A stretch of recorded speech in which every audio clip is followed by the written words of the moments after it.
Lu, eu vi que minha convidada aqui já entrou. Lu, manda pra mim a solicitação pra entrar na live, por favor.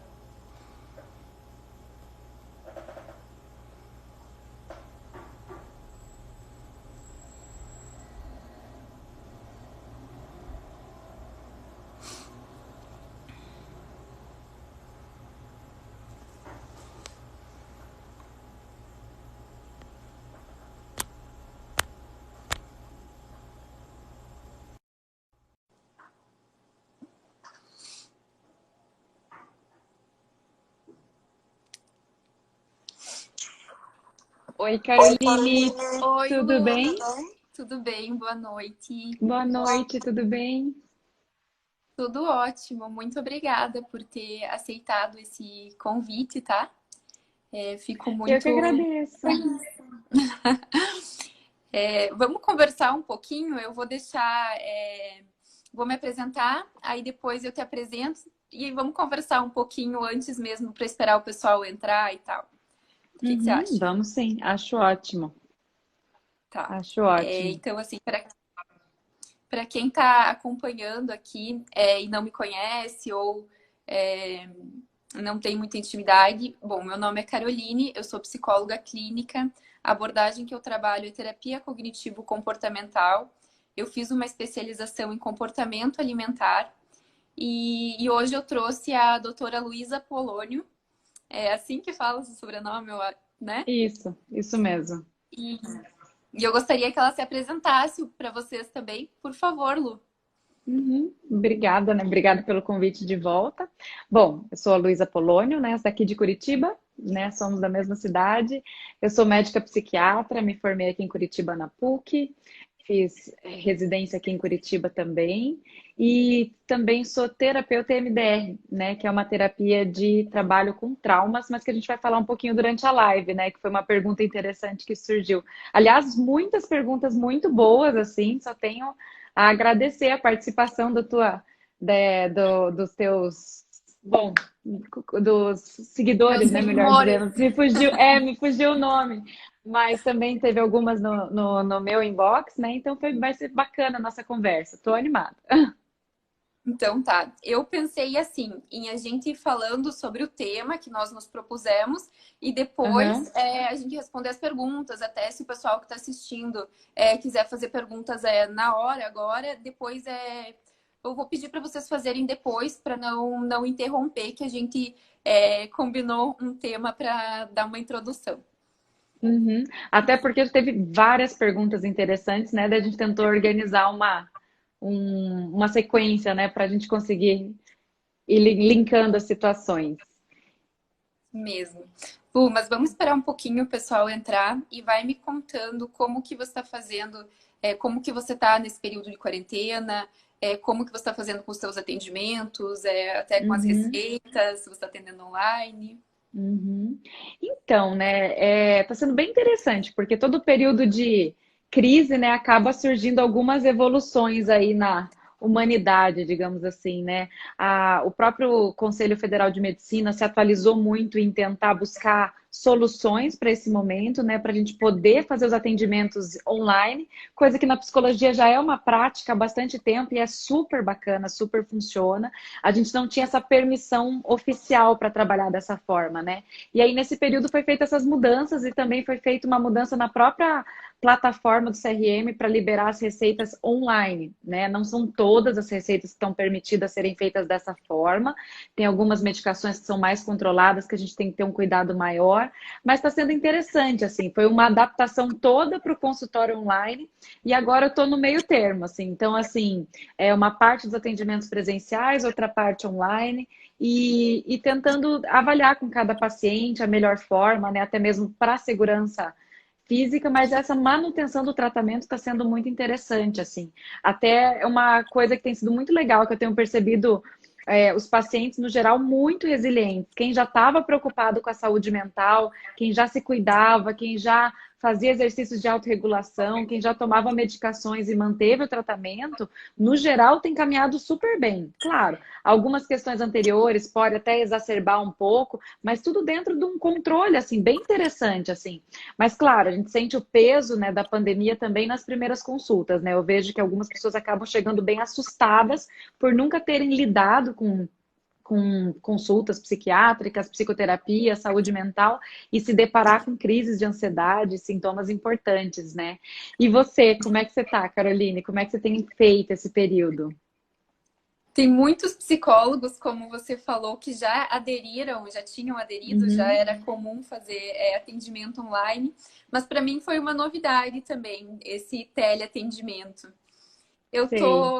me adaptei, agora Uhum, eu tô atendendo alguns pacientes que são uns casos muito mais específicos, assim, então atendo na clínica e o que eu posso evitar, e evitar não, atender online eu tô fazendo por uhum, prevenção mesmo. O que eu acho que vai sim. acontecer depois depois da quarentena é muitos profissionais vão continuar. Que, por exemplo, eu vou continuar com os atendimentos online, porque eu vi que, assim como os seus pacientes, os meus também estão sendo bem resilientes.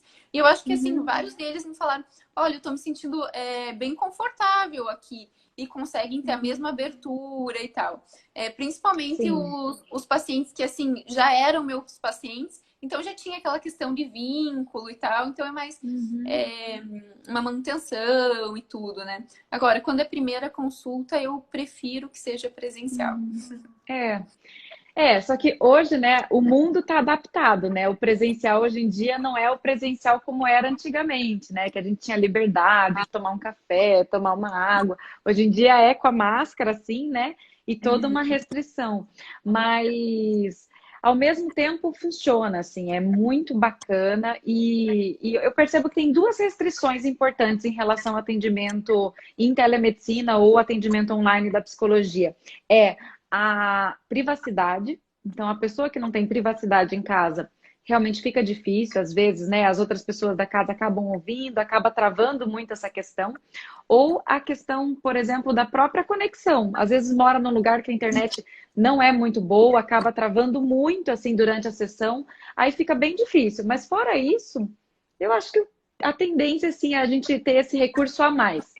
Acho que nunca vai substituir o presencial, mas é uma forma a mais, né, de poder atender uma pessoa que está mais longe, ou uma pessoa numa viagem, ou uma pessoa que se mudou. Eu acho que é bem interessante, assim. Acho que é uma mudança. Eu espero que tenha vindo para ficar, assim. Ou até uma pessoa que às vezes não pode se locomover até Sim, né?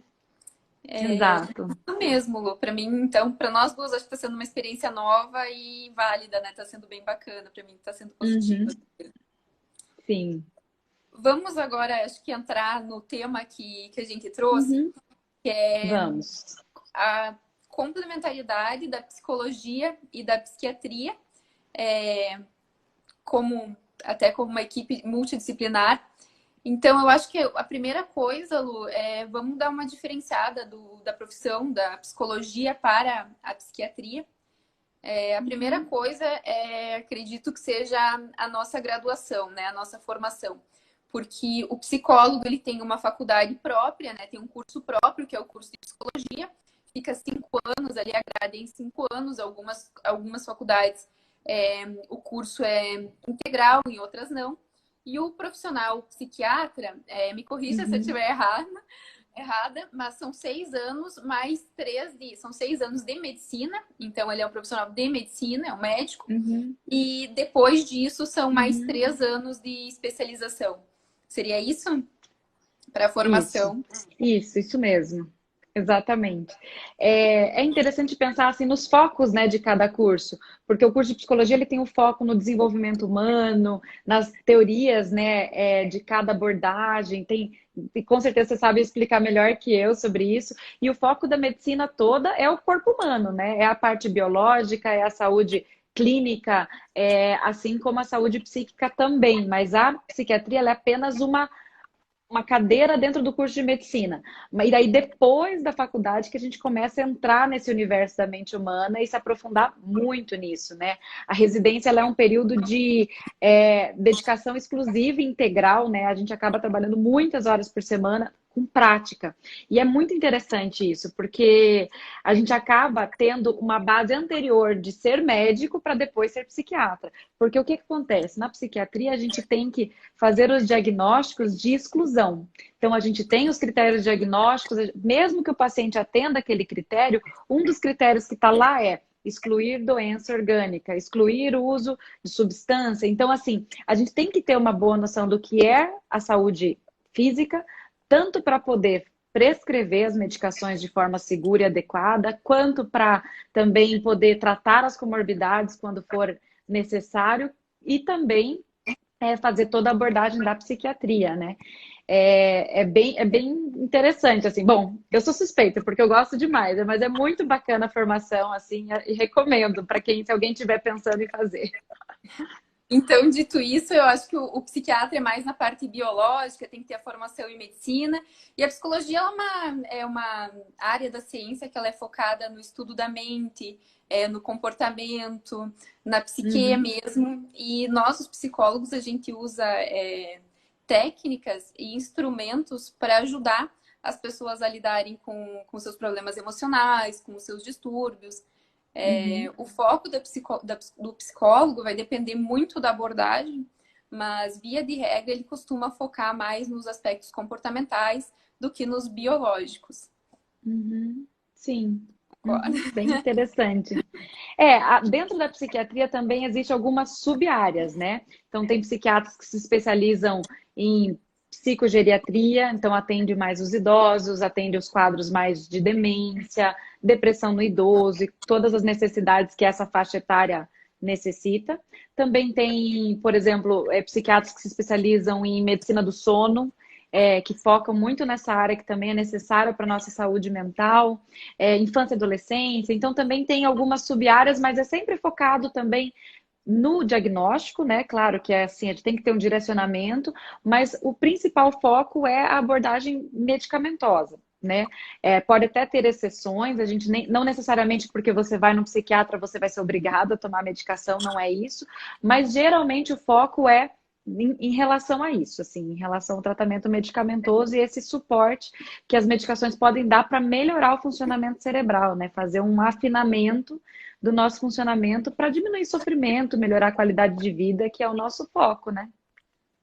Você gostaria de trazer um pouquinho da tua especialidade dentro da psiquiatria? Sim. Bom, na verdade não é bem uma sub-área da psiquiatria. Aliás, até dentro da psiquiatria existe uma sub-área que é a psicoterapia também, né? Que o psiquiatra também pode usar de algumas ferramentas da psicoterapia para abordar alguns temas, né? E eu acabei me especializando na psicoterapia MDR, né? Porque é uma terapia focada em trauma e quando a gente começa a observar que quando existe uma doença, quando existe um transtorno, e a gente vai observar a linha do tempo, o passado daquele paciente tem uma série de traumas que pode ter desencadeado aquilo ou piorado aqueles sintomas, né? É muito interessante ter a possibilidade de trabalhar com isso também, né? E o foco em trauma, ele veio muito principalmente pelo diagnóstico de TEPT, que é o transtorno de estresse pós-traumático, que é um quadro que não tem indicação necessariamente de fazer uso de medicação, nem imediatamente, e às vezes nem depois. O foco é principalmente na psicoterapia, né? Uma das terapias que mais tem evidência, né, para o tratamento de TEPT é a terapia cognitivo-comportamental focada em trauma, mas hoje em dia uma outra terapia que também tem muita evidência científica para trabalhar traumas é o MDR. Então, a gente acaba que às vezes a especialidade a sub-área nos escolhe, assim, sabe? E foi uma área que foi me encantando e eu consegui trabalhar e ter algumas respostas interessantes, né? E foi bem, bem bacana, assim, agregar isso no meu trabalho, assim. Hoje eu consigo dar mais alta do que eu dava antes de trabalhar com MDR, o que eu acho fantástico, assim, né? Bacana, eu quero conhecer mais dessa sub-área também. Tá. Eu acabei não explicando o que é MDR, né, gente? Desculpa. MDR é uma sigla em inglês, mas assim, a tradução seria dessensibilização e reprocessamento por meio de movimentos oculares. Então, a gente usa os estímulos dos olhos para imitar como se fosse o nosso sono REM, né? Quando uma pessoa está dormindo e está sonhando, se a gente prestar bem atenção, os olhos dela estão se mexendo às vezes na horizontal bem rapidinho. Essa é a fase dos movimentos rápidos de olhos do nosso sono. E essa fase é uma fase que a gente elabora muitas memórias naturalmente. Então, esse é o funcionamento cerebral. E uma psicóloga americana descobriu que estimulando esse movimento com a pessoa totalmente consciente, focando em alguns aspectos das memórias, a gente consegue abaixar a carga emocional daquilo e trazer um novo significado, né? Uma dessensibilização da carga emocional e um reprocessamento. Então, é uma terapia de reprocessamento de traumas, que é bem focada, né? Mas acaba tendo pode ser trabalhado em vários transtornos, assim, é bem interessante.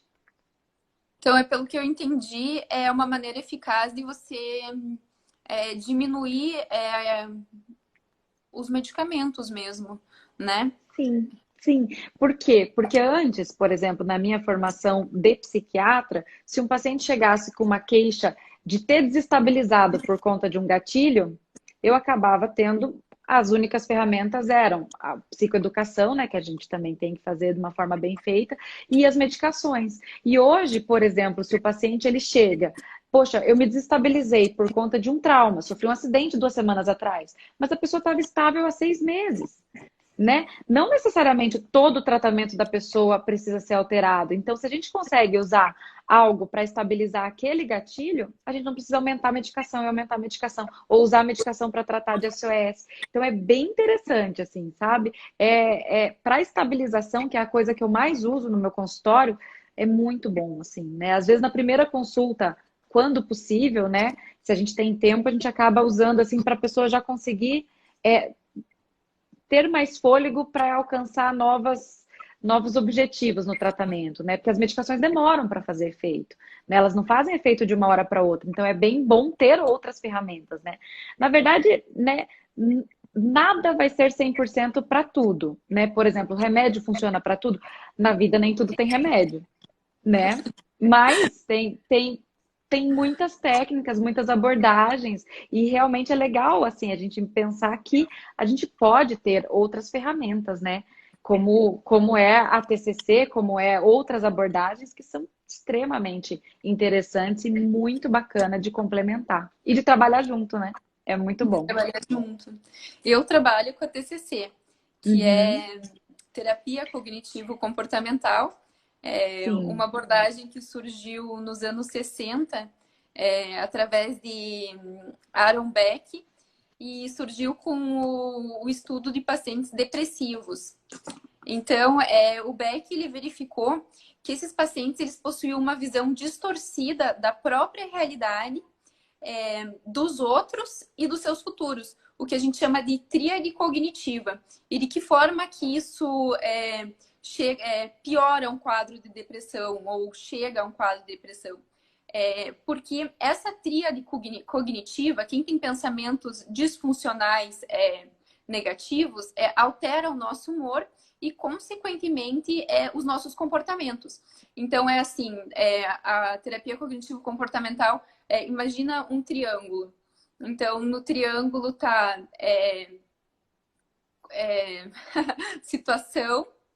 Então, a situação vai gerar uma emoção. Aí, a emoção vai gerar um comportamento. Entende? Então, quem tem um pensamento distorcido, geral, da realidade acerca de si mesmo, geralmente acaba tendo uma mudança de humor, um humor assim mais deprimido, um humor mais apático, uma falta de motivação, levando a coisas a comportamentos sabotadores, como não sente mais vontade de ir para aula, começa a imaginar que as pessoas talvez estejam falando mal dela por trás. Isso no caso dos depressivos, né? Mas funciona, a gente pode usar com transtorno alimentar, com transtorno de ansiedade, com várias situações. E nas últimas décadas, a terapia cognitivo-comportamental, ela trouxe assim muito estudo e tem muita eficácia Uhum, no tratamento dos transtornos mentais, principalmente em transtornos mentais graves. Então, isso é sim. também uma coisa que assim a psicologia e a psicologia comportamental e a psiquiatria é muito fácil de se complementar. Vamos trazer um Uhum, pouquinho de que sim. forma que elas complementam, então? Podemos, podemos.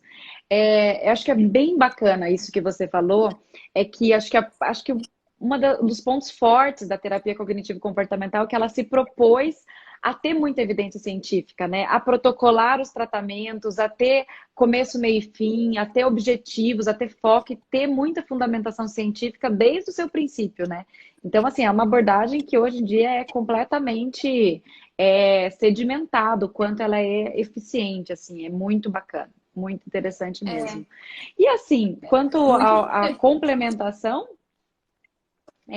uma amiga comentou psiquiatria, mas psico é vida. Um beijo, Flávia. Oi, Thaís. Quanto à complementação, assim, né, do trabalho junto, eu usei uma metáfora numa última live que eu comecei a construir ela aos poucos e hoje eu acho que ela faz todo sentido, sabe? Que é a seguinte: quando a gente pensa no tratamento medicamentoso, é como se a gente afinasse o funcionamento cerebral. Mas vamos pensar nessa metáfora como se a gente fosse um carro. Né? Então, ok, a gente mandou o carro na revisão, trocou tudo o que foi necessário, trocou, assim, o carro ficou maravilhoso, né? Ficou ótimo. Mas eu só vou da casa para o trabalho. Mas eu só faço as mesmas coisas todos os dias. Mas eu só como naquele restaurante. Eu só faço tal atividade. E a minha impressão que dá, assim, na prática, é como se a gente desse essa revisão para o carro e, ao mesmo tempo, o paciente que faz a psicoterapia, ele ganha um Waze de presente, sabe? Poxa, então, na verdade, dá para procurar outras coisas. Então, na verdade, se tem um caminho que está congestionado, eu tenho outro caminho. Então, eu posso experimentar outros restaurantes, outros sabores, outros hobbies. E aquilo vai fazendo literalmente novos circuitos cerebrais. Porque se a gente só faz um, então, A mais B dá C, A mais B dá C, a gente só continua fazendo aquilo, mas talvez com menos sofrimento, com o carro mais regulado. Mas, ao mesmo tempo, se você não muda alguns comportamentos, não muda alguns circuitos, não pensa em algumas coisas novas, aquilo fica muito, digamos assim, os mesmos problemas continuam perturbando, né? E até porque fica difícil tirar a medicação. Afinal de contas, se a gente tá, ok, com o meu carro é ótimo agora, só que eu vou pro trânsito todo dia, fico no pior congestionamento, passo em cima dos buracos, e eu não tenho nenhum recurso extra para desviar quando eu preciso, a minha vida continua bem parecida, né? Eu posso até estar sofrendo menos, dormindo melhor, fazendo algumas coisas, mas a minha vida fica bem parecida. Então é muito bom assim esse convite à mudança que a psicoterapia chama, né? Não só a mudança para qualquer lado, mas uma mudança mais conectada com a tua essência, assim. O que você quer? E agora, né? Para onde você vai com esse carro novo ou arrumado, assim? Eu gosto, acho muito legal assim a gente pensar dessa forma e dessa forma a gente fica cada vez mais tendencioso a querer trabalhar junto, a querer trabalhar com a psicoterapia. Você sabe que eu vi algumas pessoas que comentaram que gostaram. Eu comecei a fazer essa analogia, gente, para tentar convencer os homens a ir para psicoterapia, porque os meninos são um pouquinho mais resistentes, né, Caroline? Aí, aí eu comecei a falar, vamos falar de carro, então, vamos falar de carro. Aí eu fui construindo essa. Eu falei, olha, eu acho que isso faz todo sentido. Eu tenho usado para todo mundo, assim. E é isso, é Eu sair do também vou, comodismo. eu também vou roubar essa analogia. Ai, que bom, gente! E o que que você acha de trabalhar em conjunto, Caroline? Que eu sei que também às vezes tem digamos, os pacientes têm dois caminhos. Às vezes eles buscam saúde mental pelo psiquiatra e às vezes buscam pelo psicoterapeuta, pelo psicólogo.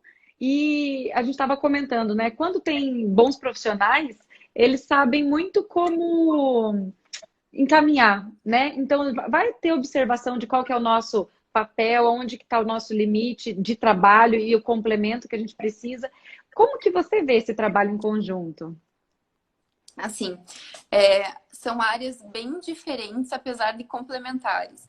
Então, o que eu acredito assim, ó, eu quando o paciente chega para mim e tem um transtorno mental grave, a Uhum, psicoterapia, ela é muito eficaz para aprender novos caminhos, para saber lidar, para você conseguir lidar com os pensamentos, arrumar novos caminhos, tudo certinho.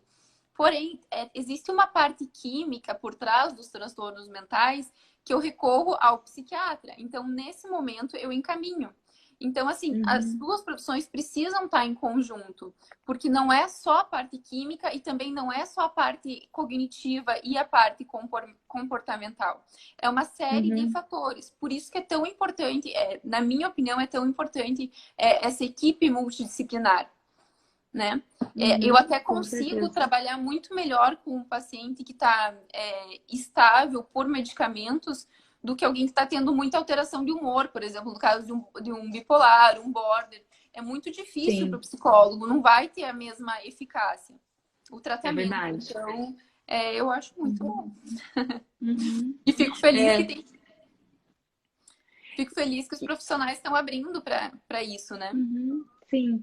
O que é interessante é que a gente, assim, o nosso cérebro ele é muito inteligente, né? É como, usando a mesma analogia, né? É como se a gente tivesse esse carro regulado, só que ao invés do carro ir pifando aos poucos, que é o que acontece com as máquinas, o nosso cérebro ele vai aprendendo com esses caminhos novos. Né? Então, a psicoterapia hoje também é considerada um tratamento biológico, porque muda circuitos cerebrais, muda a produção de serotonina, então é muito eficaz. Não é algo que, puxa, mas será que funciona aquela conversa? Não é conversa, é toda estruturada para ter uma resposta. E é sim um tratamento considerado biológico, porque melhora inclusive a nossa produção de serotonina, de noradrenalina, de dopamina, de outras coisas. Mas é um caminho, é uma via de mão dupla, né? As medicações podem melhorar essa comunicação e melhorar os comportamentos, mas também os comportamentos mudam os circuitos cerebrais e também melhoram a conexão.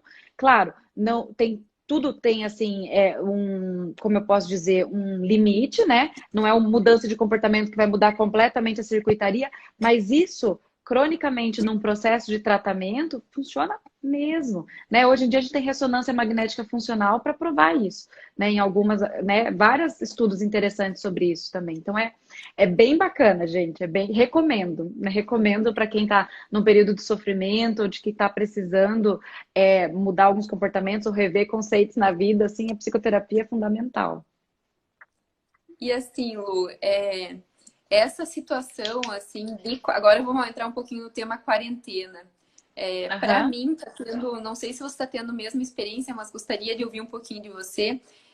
Os pacientes que já possuíam transtorno mental, que já tinham diagnóstico, é, os sintomas assim agravaram muito devido ao isolamento social, essa sensação de pânico, de proximidade com o perigo.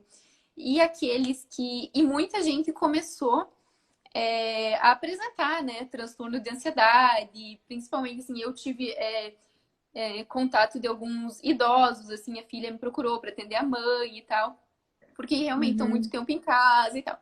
Eu gostaria de saber como está sendo a tua experiência em clínica com os pacientes novos, o que que você acha dessa quarentena, como que vai ser depois que o mundo voltar a caminhar novamente, assim, para a saúde mental, porque esse é um momento bem crítico Uhum. para nós, né? Sim, sim.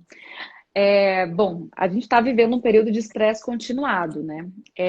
E o nosso cérebro, sob estresse, ele também vai se adaptando, né? Também é algo que ele vai se adaptando àquela situação de restrição de comunicação, de estar em contato com o outro. Isso gera bastante insegurança, né? Por quê? Porque é, por exemplo, antes, né, eu conseguia me autorregular com o outro, encontrava os amigos, fazia as atividades de hobby, de lazer. Agora várias coisas estão restritas. Além disso, tem a própria insegurança do dia a dia.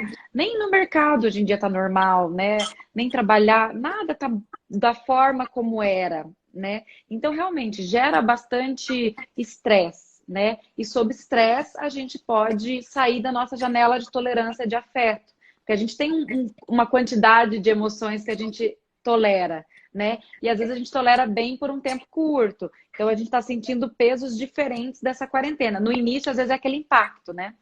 Então, muitos sintomas ansiosos, né? Muitos sintomas relacionados a isso. Ao longo do processo, a gente vai percebendo também alguns sintomas mais depressivos, um certo isolamento, uma desmotivação com muita coisa. A gente tem percebido isso também.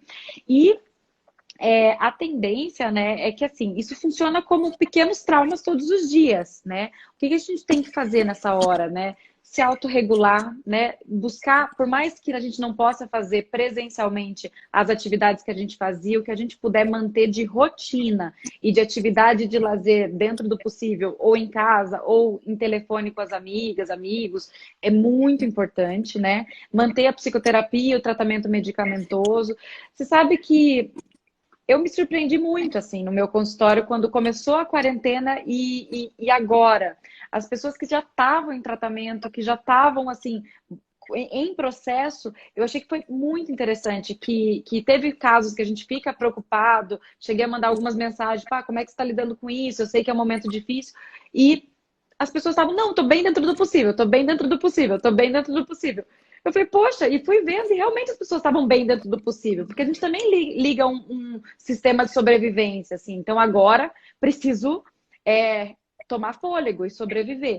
E aí a gente vai trabalhando, né? Aumentando resiliência, trabalhando esses pequenos traumas, quando necessário, ajustando medicação, né? Porque isso mais crônico acaba pesando um pouco mais para o nosso sistema biológico, né? Porque a gente tem uma tolerância disso, né? Mas ao mesmo tempo a gente vai, às vezes é necessário também esses ajustes. E uma das coisas assim mais importantes nessas horas é a gente ficar de olho na questão sono, né? O sono é um dos termômetros da nossa saúde física e mental. Então, tentar fazer um cuidado com a higiene do sono, né? Tem várias dicas na internet, né? No meu Insta também coloquei um post sobre isso, porque isso é um dos pilares da nossa saúde, né, Caroline?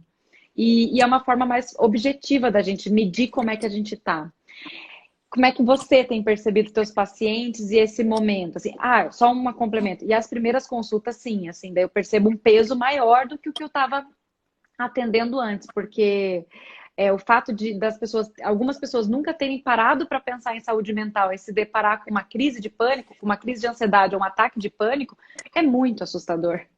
É muito assustador, assim. Então, e isso sim, eu acho que é um momento bem delicado, mas que bom que as pessoas estão mais conscientes dessa questão da saúde mental hoje em dia, né? Afinal de contas, antes às vezes isso era, né, não precisa, imagina, isso não é coisa é um problema que passa sozinho e não é bem assim. A gente tem que cuidar porque causa muito sofrimento. A Flávia, Lu, um beijo, Flávia. Oi. E você, como é que você tem percebido no teu consultório isso, assim? bom, para mim foi assim, ó, foi quase que uma regra. Os pacientes ficaram muito bem no início, do tipo que eu mandava Uhum, mensagens. Então, vários deles não quiseram, não se. No começo, sim. principalmente, eu não quero fazer terapia online, eu vou esperar tudo isso passar. Até porque a gente não sabia, né? Esse inimigo invisível, a gente não sabia quando isso. A gente não sabe, na verdade, Uhum, quando que isso vai sim. passar. Então, o que que aconteceu? No Uhum, começo, eles ficaram sem terapia nenhuma, principalmente os transtornos mentais mais graves, só com a medicação e uhum, tal. E foi tudo bem, assim, eu até pensei, nossa, né? Até me surpreendi, uhum, porque eu tava com muito medo de uma recaída. uhum, E de 3 semanas a um mês sem terapia, eles tiveram uma recaída muito feia, uhum, sabe? Mas aí sim. quem não teve, tanto que foi um dos motivos que eu voltei a atender presencial. Porque foram Uhum, esses pacientes que me pediram, assim, você poderia voltar presencial? Porque eu estava uhum, atendendo só online. Então, é essa sim. experiência que eu tive. Aí os mesmos foram ao psiquiatra para ele dar mais uma regulada no remédio. Uhum, Então, mas eu acredito que teve muita influência, assim, além de você já estar sem rotina, além de você não saber quando que tudo vai voltar ao normal. uhum, Também foi uma. Eles já estavam. Uma das coisas da rotina deles, às vezes fazia até 2 vezes por semana terapia. Então, perdeu mais uma coisa, mais um apoio que sim. eles tinham. É Né? muito Começou a tempo, ficar né? 3 semanas sem muito. psicoterapia. Num É momento como esse, né? Sim, e os pacientes assim que têm depressão ou que têm um transtorno mental, eles ficarem isolados e ficar em contato com os pensamentos disfuncionais, o tempo É. todo causa um prejuízo enorme. Porque então você tem o tempo ocioso e você fica ali com os pensamentos na sua cabeça, né? E sem Uhum. alguém, sem um apoio para você, às vezes com problemas familiares, sem um apoio para você Uhum. conseguir dar uma desabafada, para a pessoa te mostrar, Sim. como você falou antes, o Waze, né? Para te mostrar os melhores Uhum. caminhos, para É. te direcionar. Então, Uhum. eu tive essa experiência, mas assim, agora já está tudo regularizando. Uhum. Ai, que bom. Que bom. É surpreendente, assim, o quanto as pessoas são resilientes e o quanto isso, cada um, né, tá encarando isso de uma forma, né? Cada um estava, de alguma forma, preparado ou não, né, para isso tudo, né? Assim, preparado para uma pandemia ninguém estava, mas ao mesmo tempo, às vezes tem pessoas que estão com mais recurso e outras com menos, né? Lu, eu É tenho, mais complicado. Diga. desculpa, eu Imagina. tava, queria te Apoio. perguntar uma coisa que eu acho que você vai saber Hum. explicar bem melhor do que eu.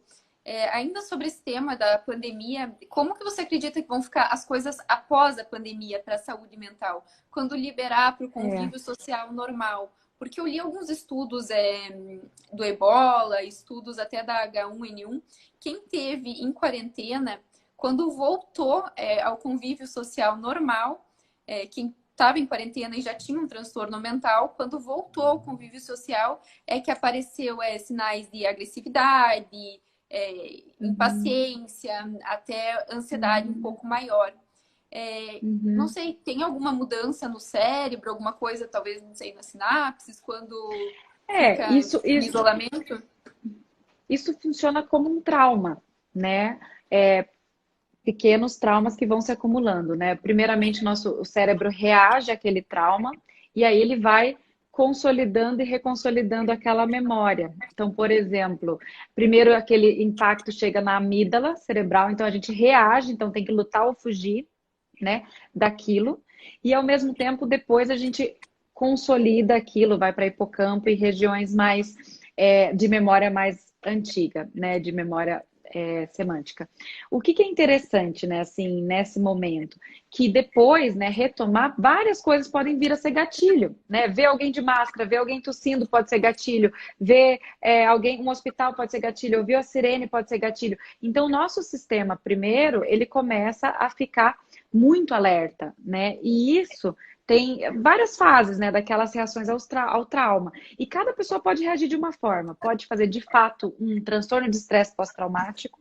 Pode existir, provavelmente vai acontecer um aumento do transtorno de ansiedade generalizada, aumento de dependência química, que é uma das reações fortes ao trauma que isso acontece. É, desregulação de humor, então depressão também. Então, isso tudo pode acontecer e provavelmente vai aumentar a incidência, né? Porque a gente está vivendo um período muito delicado e também vamos contar com alguns outros prejuízos também econômicos, sociais, que também é muito difícil de lidar, né? Então, agora a gente está naquela fase de um dia de cada vez, né? De realmente a gente tentar respirar fundo e conseguir ficar no presente sem olhar tanto para o futuro, porque a gente realmente não sabe, Vai né? encerrar. Quando que isso vai acabar, como é que vai ser, mas existe uma tendência de aumentar tudo isso, né? Mas o que eu posso dizer? Que isso são números, são estatísticas, mas a gente tem que pensar, digamos assim, até aproveitando essa oportunidade de pensar na gente, da gente se cuidando a cada dia, de tentar diminuir o impacto disso. Por exemplo, assistir jornal o dia inteiro, né? Talvez não seja uma boa opção, porque senão a gente fica alimentando aquele cérebro com aquele monte de imagens negativas e não necessariamente nosso cérebro entende que aquilo não é uma realidade agora na tua casa. Às vezes, realmente trazer para o pequeno, assim, bom, hoje eu estou no dia, né, 25 de maio, tá tudo bem, sabe assim? E realmente tentando viver um dia de cada vez. E uma das coisas que mais ajuda isso é a própria meditação e cuidar da nossa saúde física também, né? Atividade física, meditação, sono e tentar aumentar o número de ferramentas para lidar com essas questões, né? Concordo plenamente. Essa isso de ficar olhando o tempo todo noticiário, procurando notícia, só causa medo, porque é aquela sensação de proximidade com o perigo, e a gente não sabe o quanto é esse inimigo invisível, o quanto esse perigo é, né, é forte mesmo. Então, Uhum, traz esse medo. Então, eu também sugiro que não façam isso. E uhum. meditar, fazer uma yoga, tentar não controlar as coisas que a gente não tem controle. Uhum, Eu acho que é uma forma de prevenir a nossa saúde mental. uhum. É, aproveitar às vezes que hoje está tendo uma difusão muito grande de conhecimento, de troca, né? Que acho que é muito rica, mas sem aquela cobrança de ser produtivo o tempo inteiro, né? Porque a gente não está no estado natural. A gente está, a gente pode até estar mais em casa, pode até estar trabalhando menos, mas a gente está com medo.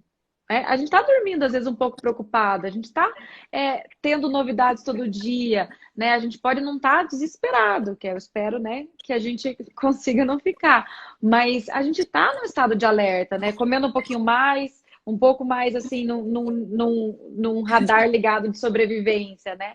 Mas é uma fase importante, né? Que se a gente puder se concentrar e tentar ficar o máximo presente, né? No presente, né? Um dia de cada vez, com certeza a gente tem muito a ganhar, assim. Vida é isso, né? A gente tem que, às vezes, muda o cenário, a gente tem que ir reaprendendo, ressignificando as Uhum, coisas. Nós isso. temos poucas garantias, né? É. A doutora Flávia, ela é psiquiatra, ela fez residência comigo, uma super amiga minha. Ela comentou uma coisa muito interessante, que não polarizar a realidade é uma dificuldade importante para os pacientes. Então, realmente, não está tudo perdido, não está tudo estragado, não está tudo caótico, né? Calma, né?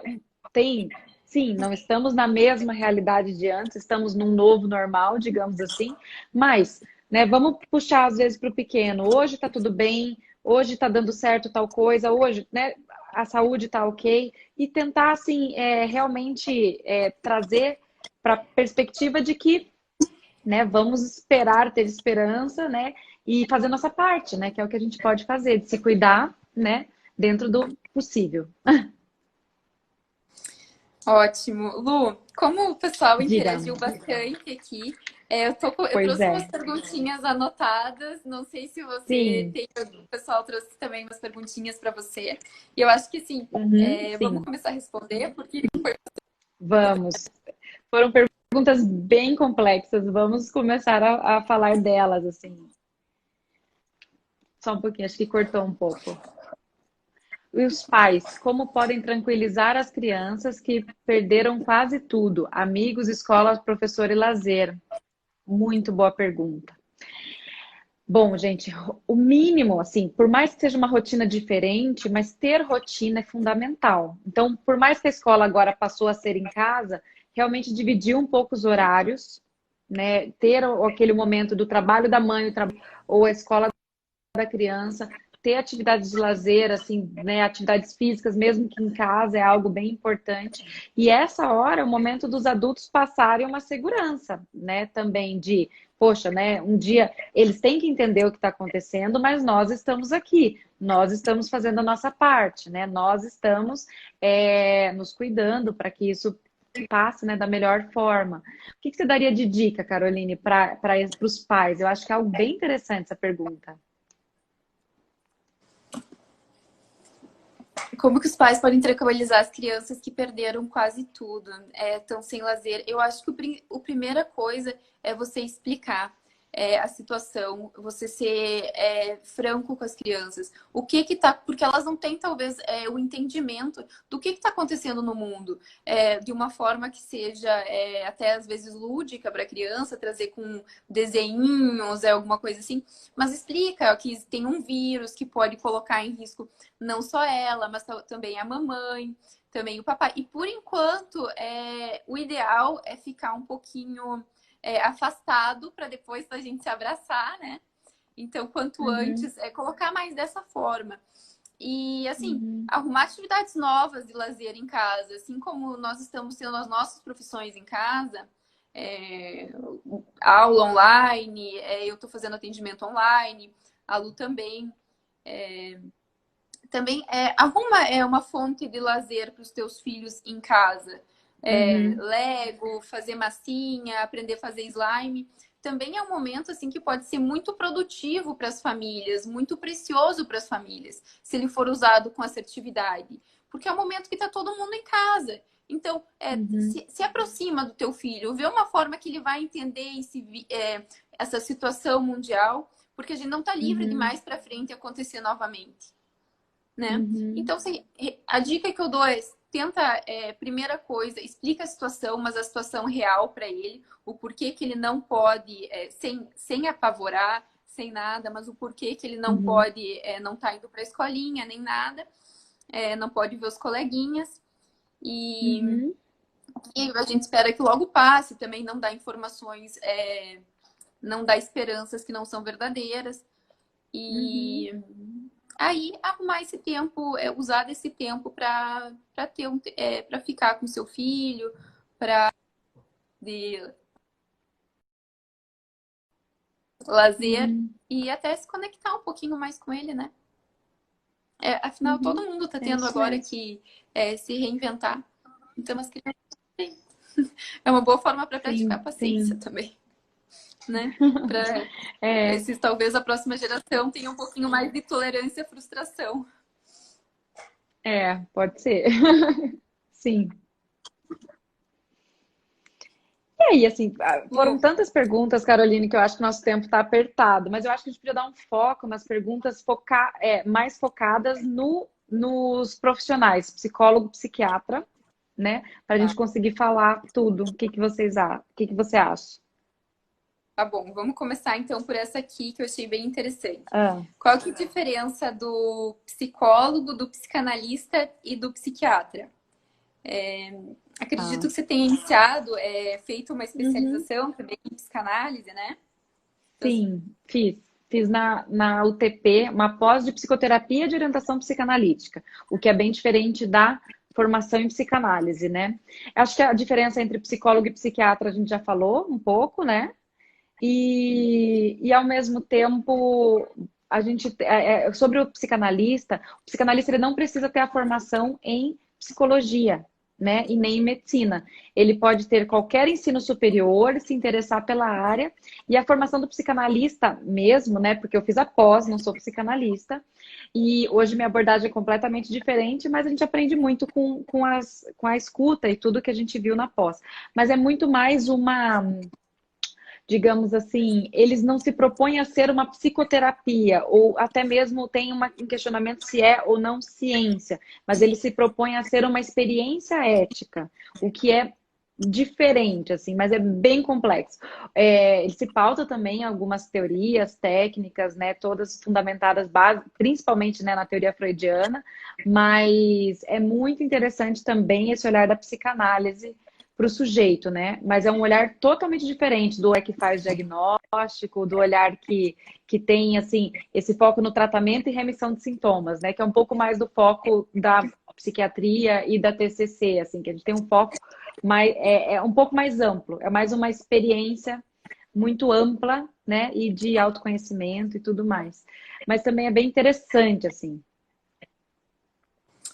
diferente da É, TCC, que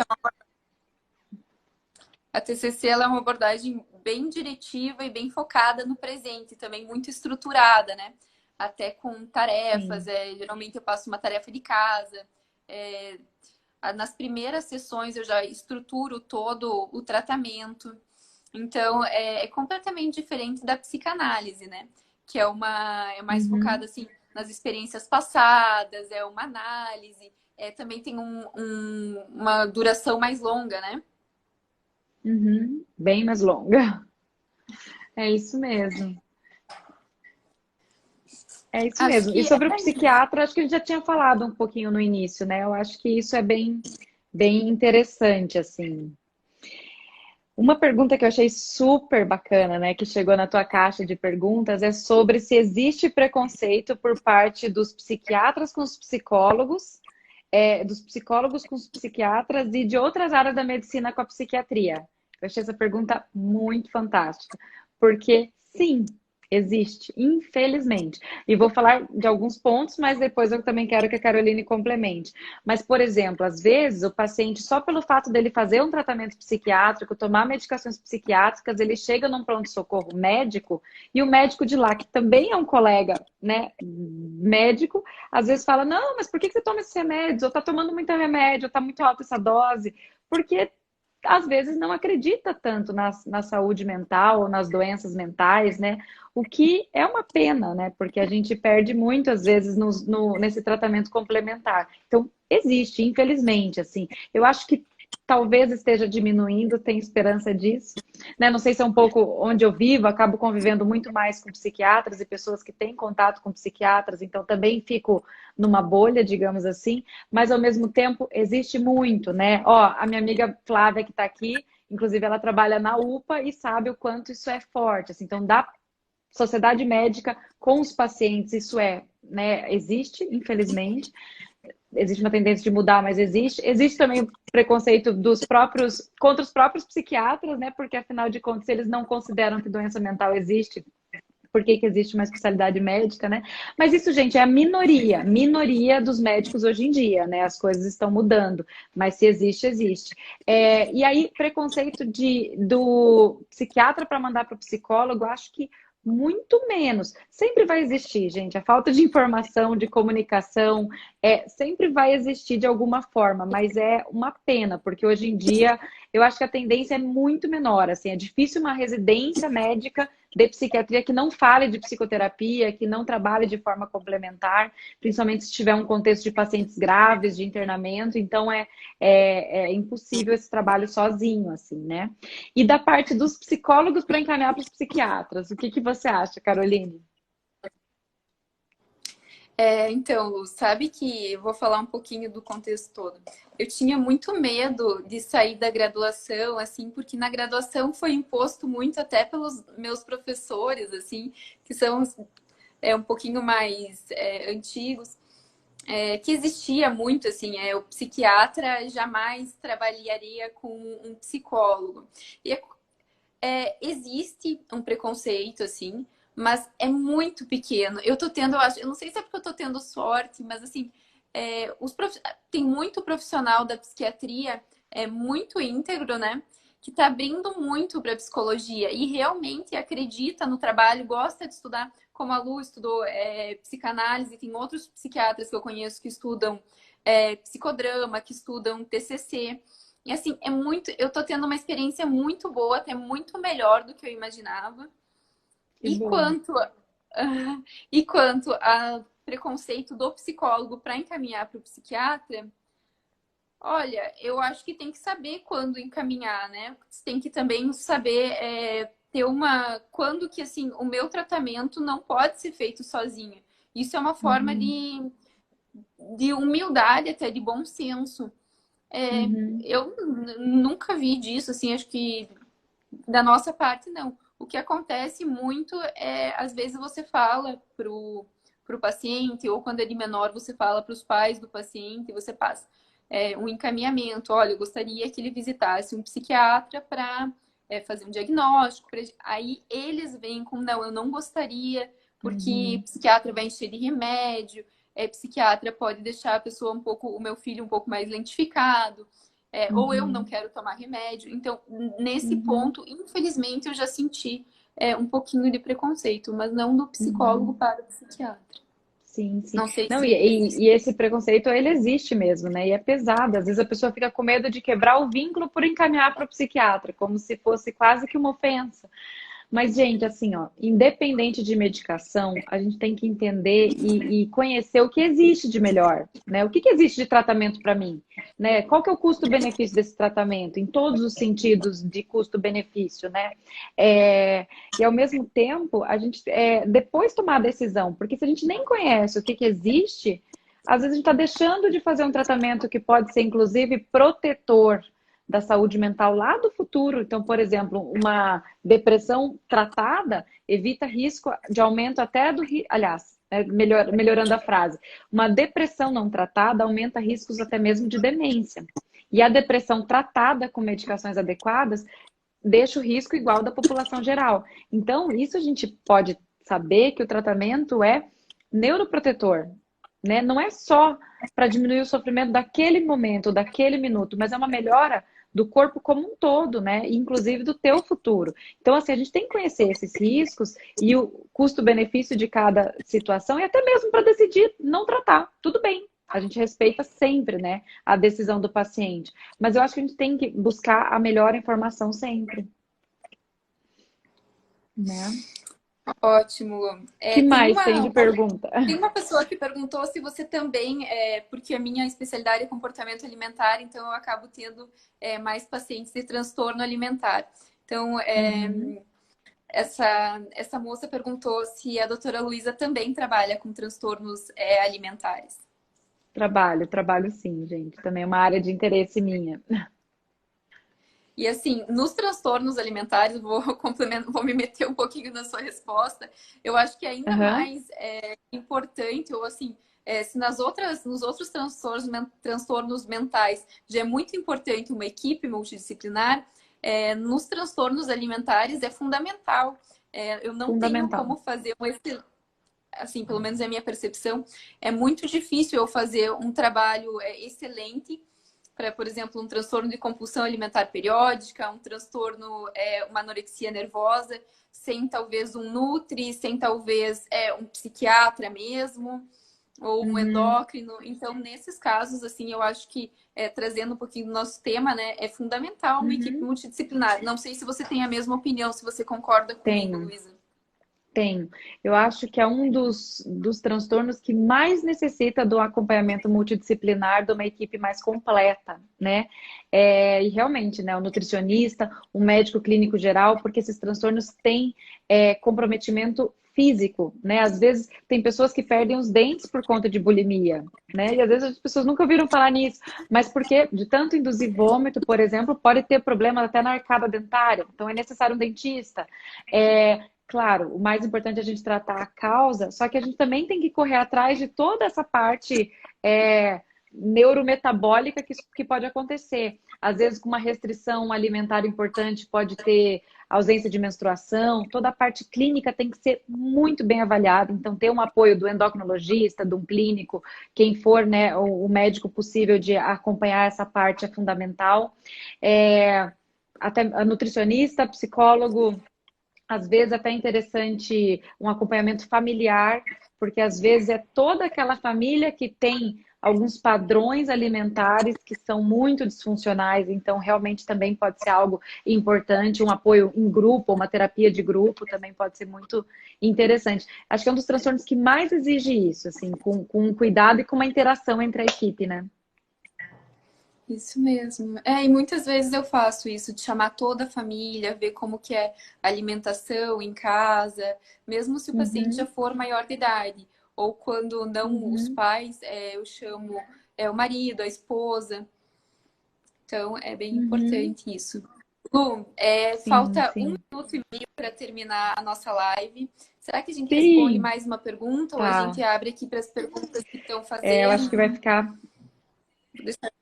Acho que as perguntas que são bem interessantes, acho que uma pergunta que é bem bacana, que é de bipolar e borderline, eu acho que eu vou fazer um vídeo no meu Insta, porque é muito complexo para responder agora, mas eu não sei se não vai acabar, mas teve uma pergunta muito boa, assim, quando que o neuro deve encaminhar para o psiquiatra, né? E que os pais geralmente levam para o neurologista.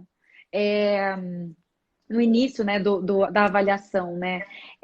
É bem complexo, assim, sabe? Na verdade, a área, principalmente a área de neurodesenvolvimento, a área de TDAH, de transtorno intelectuais, é uma área que tem uma intersecção muito forte, né? Então, tem psiquiatras que são especialistas em infância e adolescência, mas também tem neurologistas muito especialistas nisso. Então, é algo bem sutil. Eu acho que depende muito, porque tem neurologistas que acabam ampliando um pouco a prática, e psiquiatras também que são mais focados nisso. Então, acaba sendo uma resposta um pouco difícil, assim, de ser simples. E aí, eu quero Bom, agradecer, então, né? Muito, muito o convite. Foi ótima a conversa, as perguntas, né? Essa troca foi bem bacana, assim. E dizer que foi um prazer, né? Sempre um prazer falar de saúde mental para mim. Então, agradeço. Lu, eu que agradeço. Você esclareceu muito bem as dúvidas, as perguntas. Agradeço a tua abertura. E deixa, por favor, o seu Insta para o pessoal. Eu vou deixar, eu já coloquei ali nos meus stories, mas qualquer coisa, acho que é arroba. Doutora Luísa Polônio.